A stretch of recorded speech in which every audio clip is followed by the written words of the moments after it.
everybody. Welcome to C4 Centre's first ever podcast. The topic of discussion for today is the IPCMC Bill and also police accountability. To start off, we have Kiran, who's a law graduate. Hi, hello. Hi, everyone. And Sangeeta, who's an intern at C4. Hello, everyone. Brian, a legal researcher. Not legal researcher. Okay, sorry. Sorry. Hello. Just researcher. Researcher, thanks. okay. And I'm Kavita, the communication officer at C4. So Kiran will give us a brief run through of the whole IPCMC timeline of how the bill came to be and where it stands right now. And then we'll jump to the questions and just discussion. Okay? Alright, yeah, sure. I'll take off from here. And so basically, the Independent Police Complaints and Misconduct Commission, IPCMC, was firstly brought about by the Royal Commission of Inquiry to intensify the operation and management of the Royal Malaysian Police. This commission was intended to act as an independent commission and was able to perform numerous tasks that will further promote accountability within the Malaysian police force. This commission had put in place a draft bill to that report and was one of the most important recommendations of the Royal Commission. There were about 125 recommendations made by the Royal Commission, and the government then decided to proceed with the recommendations proposed. However, the government encountered a strong protest.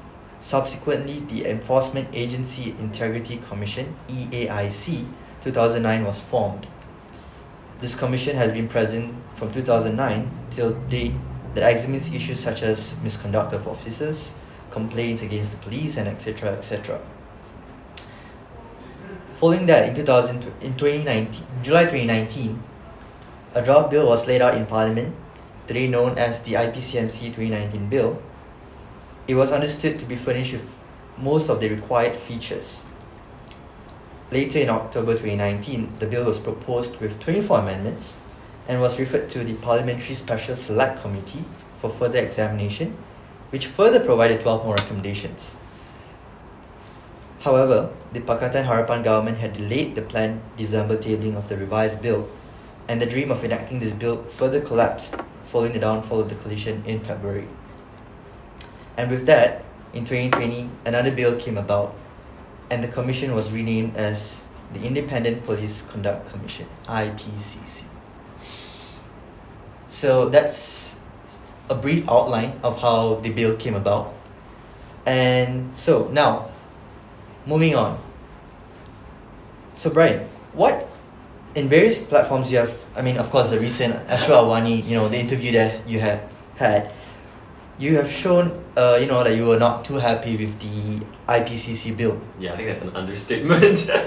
Really? Yes. So why do you say so? Why what is Yeah, that? so I don't think it's an exaggeration to say that the IPCC bill is literally the worst iteration of a police oversight body that has existed, both proposed and made into law.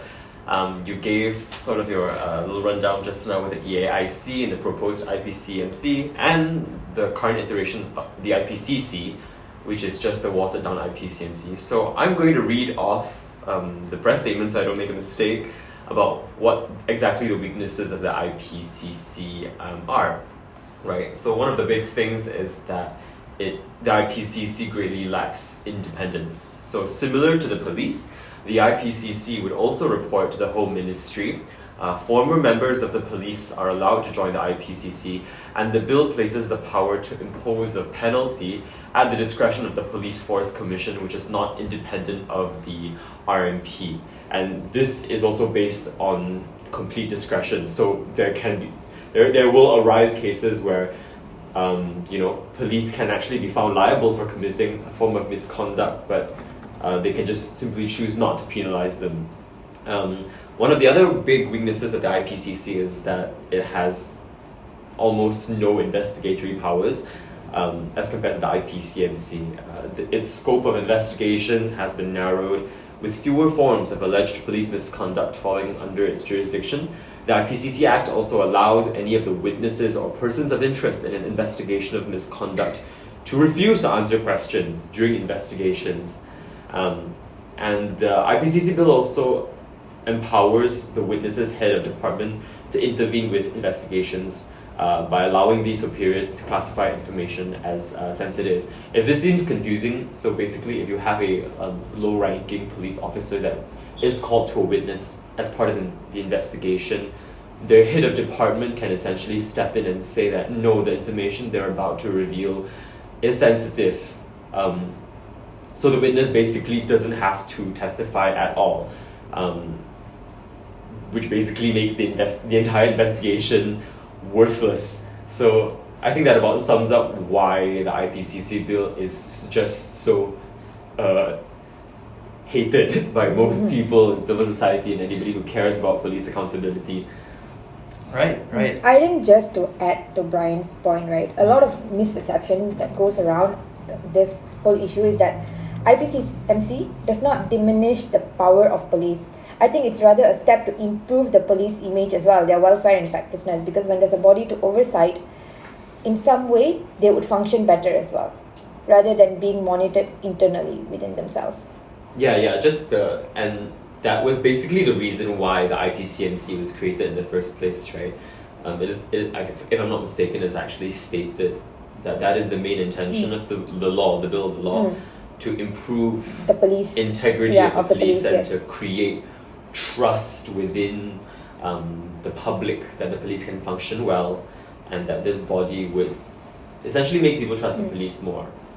I think that was the good intentional purpose, the intentional of why we even wanted such a bill in the first place. So a watered down version, I think, would not offer the similar subset. Yeah, right? And so therein lies the contradiction, right? Because how do you expect people to trust the police when even the body that is entrusted to act as oversight can't really do its job properly, can't investigate anything, is barely independent from the police. So yeah. Right. So basically, what I'm getting from here is that you're saying that an independent commission is so important, especially in this to investigate cases, that comes up within the police force. Because if it's going to be among themselves, there's going to be cases where they're just going to let it go, right? Yeah. And Speaking of like a case, right? Just to quote from Brian's statement as well, there was this case about the 5 policemen from Sabah who were charged with bribery, and most recently in March 2020. So it's this kind of cases that make people to distrust the police force even more. Right. Mm-hmm. And this is just one example of a case. There's so many that we can go about like all day long. Right. So basically, an independent commission is what we need, and of course, with that, we'll be able to have a trust among the public once again upon the police force if there is an independent commission overlooking the cases. Yeah. Right. I think going back to what you just said, Kieran, about sort of like when you touched on like the need for independence and how this can cultivate public trust, there's also a certain common misconception that the people who are calling for an independent police commission are seriously implying that any and all police officers are corrupt, but that's a misrepresentation of our views, right? Because we're not saying that all police are always corrupt all the time. Just few rotten apples. There are corrupt police, and there also are police who do their job with integrity and and do their job well and serve the people. But the fact of the matter remains is that if it's not independent, how can the public ever believe in the integrity of the good police officers, right? Because if it's not independent, there's a reason for us to constantly doubt. That's why. Right. So, okay, that actually, okay, so you're saying the IPCC is basically a watered down version of the current EAIC and the proposed IPCMC bill.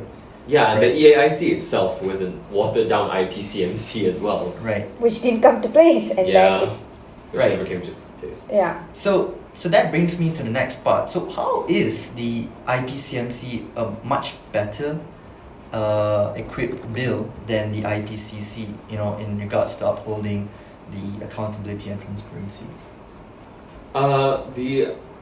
For reasons that I have like outlined earlier, right? Because as when you during your outline you said that the IPCMC was sort of like part of the royal recommendations for the Royal Commission, sorry. And even then, the proposed IPCMC has sort of only taken some of those, but not to go into too much detail because it's quite a lot. But the IPCMC definitely had more independence and broader power. So like what I mean by more independence is that its jurisdiction wasn't entirely falling under the Home Ministry as well, right? Because in the current iteration of the IPCC bill, the Home Ministry would also control the police and the IPCC. So therein lies that conflict of interest.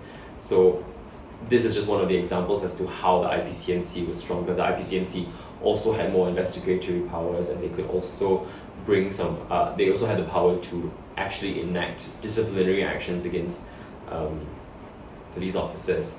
So yeah, it was just better that way, because it definitely had the appearance of being more independent and more empowered to act in their own right, as opposed to just being, you know, subsidiary to the police, as how the IPCC looks like right now. Right. Okay. So anything you guys want to add to it? No, To what I Brian just said? concur to what Brian said, because with such limited scope of power and lack of independence, how can a entity provide any real benefit to protecting the riot, you know? So if you want to really do what you preach, like say what you preach, then you have to like do what you promised, right? Because it's one of the manifestos in Pakistan's Right. yeah, Right. so it wasn't fulfilled, and it's been like what, 3-4 years? Yeah. Yeah, so Yeah, Yeah. definitely. I think this is something they should, be worried about, since the general elections are coming and one of the many factors for what they should be Yeah. worried about if they So- ever stand a chance. yeah.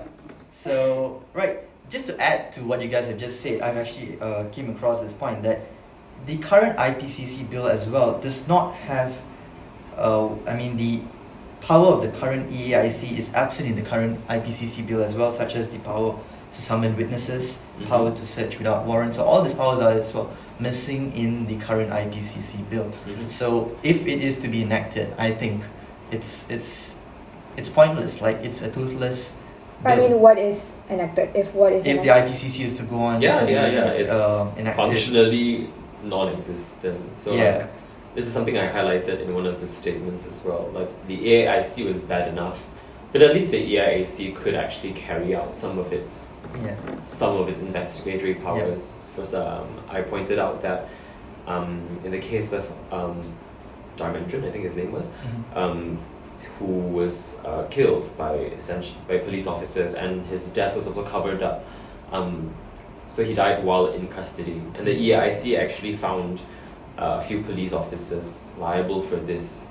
But even then, the investigations were complete, and the investigations did find the police liable, but no action was subsequently taken because the EIC lacks its own disciplinary powers, right? So Right. given how bad the EIC was already, for us to be able to make the claim that the IPCC was worse shows you how bad IPCC itself really is as well. Right. I think just to add, correct me if I'm wrong, but I think with the current IPCC Act, the head of department has the power to interfere and Yeah, classify certain yeah. information as sensitive.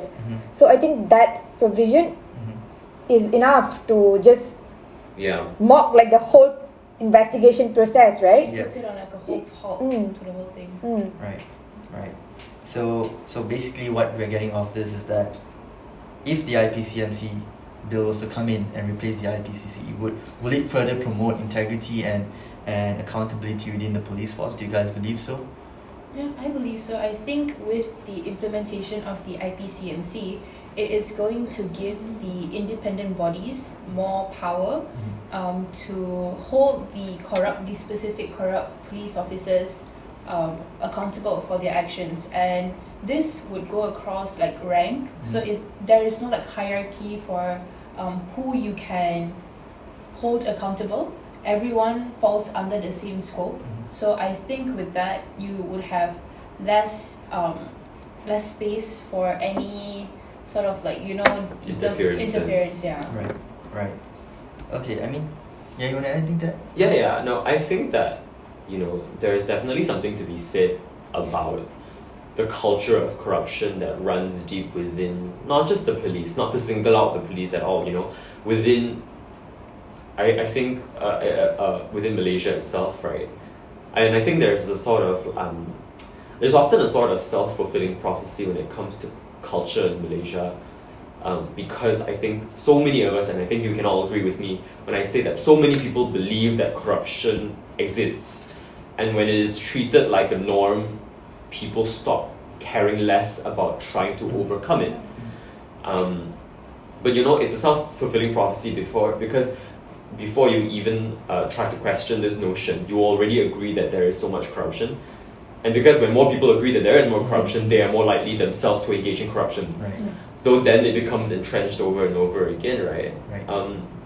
So, the IPCMC is definitely one of the ways in which integrity can be fostered. Yeah, restored, fostered throughout society as a whole. Right. But that we also have to sort of like undo this thinking at all levels of society about how we see corruption. But definitely, an IPCN, a stronger police misconduct, an oversight body is greatly needed, especially because like there have been testimonies within the police themselves that say that some members of the police are engaged with corruption at a certain level. Yeah. Right. I think just speaking of that, right, even in general public, the reality is nobody trusts the police. There's lack of trust. So with a body that oversights, an independent body that oversights the police force, I personally believe that it would promote integrity and also like sort of boost the trust of the public towards the police force, because at the current given state, I see a lack of trust. Right. Yeah, it gives them a sort of like a false sense of hope that something is finally changing, but then with like the watered down versions of the EAIC and the IPCC, it sort of takes. Yeah, that's a false hope basically. Yeah.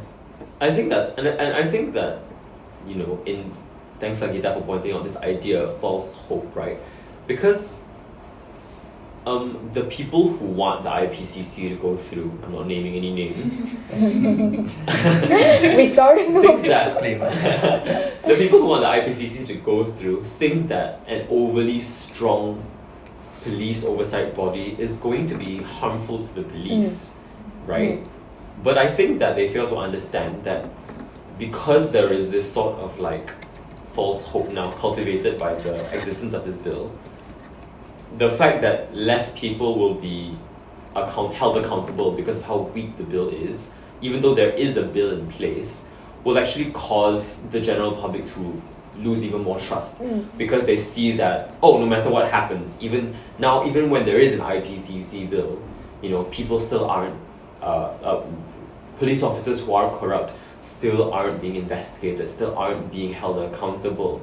So in the long run, having this flawed bill in place would actually erode the trust of the people in law enforcement so much more. Right. Yeah. Okay. All right. So, I mean, of course, we have been talking about having an independent commission and oversight commission, but what are other things, or what are other steps that should be taken besides having an oversight commission, an independent one? What are other steps that should take place to promote police accountability? What do you guys think? I mean, besides having an independent commission, because that's not the only thing that is going to solve the current issue. We still need other steps and things that should take place to. Sorry, I didn't grasp the question. The question is on how we personally think. Yeah, besides an independent commission, what are other things or other steps that should take place? Besides the bill, what are the okay? Brian, I need guys some have time any to think. I suggestions? need some time. I think this is a difficult question to answer, but definitely one that should be asked, because none of us here are police officers. We don't know how they naturally function, but definitely I think that if there is a certain accepted level of corruption within the police force, more steps should be taken in sort of the realm of training, in the realm of sort of education for police officers. So I think more efforts should be put in basically to educate police officers about the levels of the levels of corruption that do exist and what sort of acts constitute corruption and what does not. Because I think that the general understanding of corruption within Malaysia is only really confined to like bribes. But corruption is so much greater than that. Right. And also police could do with more training on the laws, whistleblower training, a knowledge about any stuff from like the Anti-Money Laundering Act. Right. Just more knowledge for them to be able to not just not be corrupt themselves, but also investigate and identify corruption better. Right. Amazing. Let's just go back to the IPCC again, right? So, if the IPCC is to be passed and become law, will this act as... IPCC? Yeah, the IPCC. The weaker The weaker, IPCC. okay. The watered down version. Okay. Yes. Yeah, so if it was to be passed and enacted, do you think that it will act as a blanket protection for the police force from scrutiny and independent oversight? For me, I think it would, because if I'm not mistaken, the police officers who are involved in the investigation under the IPCC, they can take part in the investigation on themselves. So in that way, I think it's contradictory, because the person involved is investigating their own case, and Right. in that sense, it's not really going to solve the matter at hand. Right. Yeah. Okay. Just to corroborate what Sangita has said, members of the same police force can have discretion not to say things that could damage somebody of their own department. Right. So basically, let's say if Sangita and I were both police officers, I can simply choose not to give a witness statement about some corruption that she might have done, because that's my right under the IPCC. Kavita, is there anything you wanted to add? Not much. Right. I think Kieran, like what you said about it Right. being a blanket ban, or rather a blanket protection. Yeah. Right. Yeah. It's not so much that it is. I mean, it is incredibly like dangerous that the IPCC is so disempowered. But I think that considering the fact that once the IPCC, the weaker IPCC, just for clarification, the weaker IPCC is brought into law, I think it's safe to say that it makes it so much harder for future reforms to be brought, right? Because once you have this law in place, no matter how weak, it will often be used as a sort of deflection device for people to say, why do you want even more police accountability? We already have this law in place. Is that not enough for you? And if you wanted further reforms, it would have to go through the whole process of debating, assessing, reassessing over and over again. And for us to get the police accountability body that we really want would take even longer. It would delay the process by quite a few years if this weaker version is put in place first. Right. And to add on, do you think that if it is to be enacted, will this somehow indirectly increase the number of police misconducts, police brutality in the country itself? That's a good question. I don't think it will necessarily increase, because even with it, I think it's just a lot more cover up rather than it really Yeah. increasing. I don't think it would very much serve to the increase or decrease of cases, but it would rather be used as like a coy to hide more cases within, like more cases will come to light. Yeah, that's right. Because you still have police officers with integrity, Yes, so yes. you can't Yeah. have it like increase. I think speaking of what Sangeeta Yeah. brought up, right, a lot of police do come into the job, like they hold the position with a lot of passion, because it is a high risk job. You don't Right. just get into it without any ambition towards the job itself. So to answer back your question just now that you asked, like how besides the bill, what other like actions can be taken to further promote police integrity, right? I think the police themselves, most of them, do not choose the path of getting entangled into like the whole corruption. Somehow they are rather caught into the mess, you know? The common term that you always hear and we often discussed about was like the aran dari atas. So sometimes their hands are tied to act in a certain way rather than that's their right. own personal value. Right. So I think value system, of course, cannot be like deliberated much in this kind of circumstances, but I think holding certain level of value within yourself on how you want to go about a certain things, because police brutality as a whole, right, it's something that you should have a moral conscience to on how to treat a certain human being. So yeah, Okay. just to give a different perception to like the whole thing. Alright. Well, another hypothetical question. If the IPCMC is to be in place, what do you think are steps that should be taken place in order for it to be well implemented? Because, of course, enacting it itself, right, there is already a law. But what steps should be taken for it to be, in place, well implemented, I think and well Brian executed? answered the question earlier on when he said like the police themselves should be educated about certain laws, especially like Right. AMLA Act and things like that, Yeah. which Yeah. would further enhance their responsibility and also promote integrity within the system itself. Right. I think whistleblowing education is something very important. Yeah. So I think that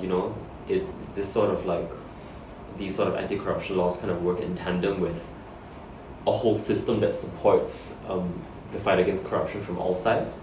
So having a good IPCMC, of course, is good, but it is best supported by at the same time having an ombudsman that you can bring complaints against civil service, having good whistleblower protection service, so people who are within the force can also safely reveal information about corrupt practices that can take place. So these multiple systems need to be in place in order to work in tandem to create like a general space of anti-corruption and integrity. Yeah. Okay. All right. So, now, of course, with all this in place, what about the general public? What if they become a victim of a police misconduct? What should they do, or what ways they can complain, file a complaint against the authority, how are steps? Because that's really vague right now. Like, we don't know how people are, victims of this misconduct. They don't have like this, I think space for them, safe platform to say, for them right, every to come Malaysian in a small scale or a large scale would have been a victim to police abuse. In a Right. small scale or minute scale, we've all been. It's just some of it, let it go. We just rather not deliberate too much on it because we don't have an avenue or platform on how to do. Most people take it out on social media.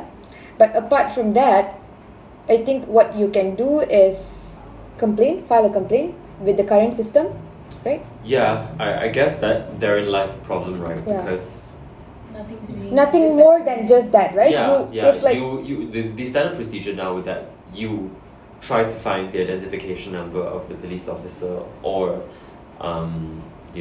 maybe the police headquarters that they are stationed from, and you try to file a complaint against them or make a police report against the police officer. But because it's not independent, you're essentially just complaining about the police to another police officer. to their peers. So right now the system in place for that is pretty inadequate. Yeah. Hence why, going back to the fact that we need an independent police body, oversight body.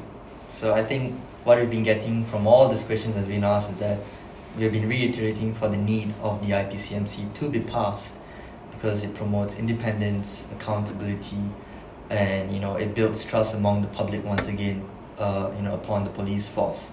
And with that, let's say once again, if the IPCMC bill is to be passed, does this pave a new pathway for other reforms and other laws to be enacted in the country? Ooh. Other areas which requires accountability and transparency. Would the IPCMC be a good start, to other laws being brought about in the country?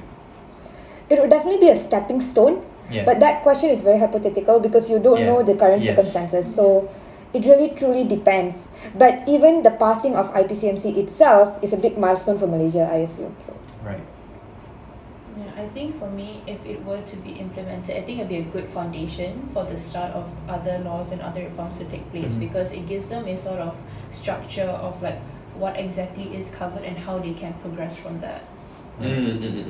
Just, I think that's a good point, because a lot of the underlying principles about these sort of anti-corruption, integrity laws share the same bases, which is, independence, substantial powers to be able to run their own operations, whatever those operations might be. That is escape that places them away from possible undue influence, right? So it's hard to say, to be honest. It is a very hypothetical question.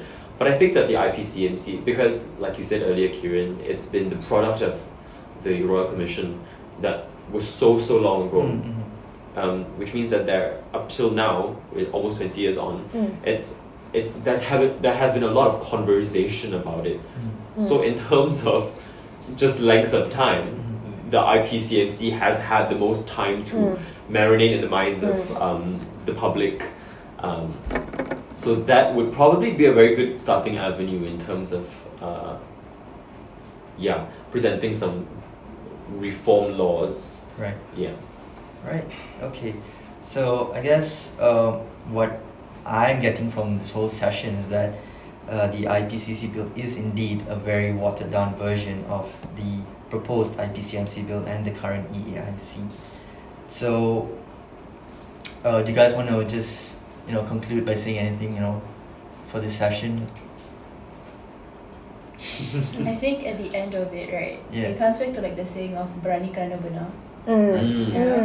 So I like think that. I'm just gonna sum it up there. Berani kerana benar. Okay. Right. Okay. That's a good way to end our session today. Berani kerana benar. And right, so of course we are all hopeful that the IPCMC bill should be passed, and because it promotes integrity, accountability in for the police force, within the police force.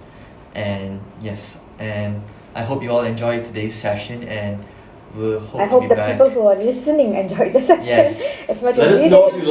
if you like this and you want to hear more. Yes, and we are hopeful that we'll be back with more as well, more sessions and more issues. And thank you.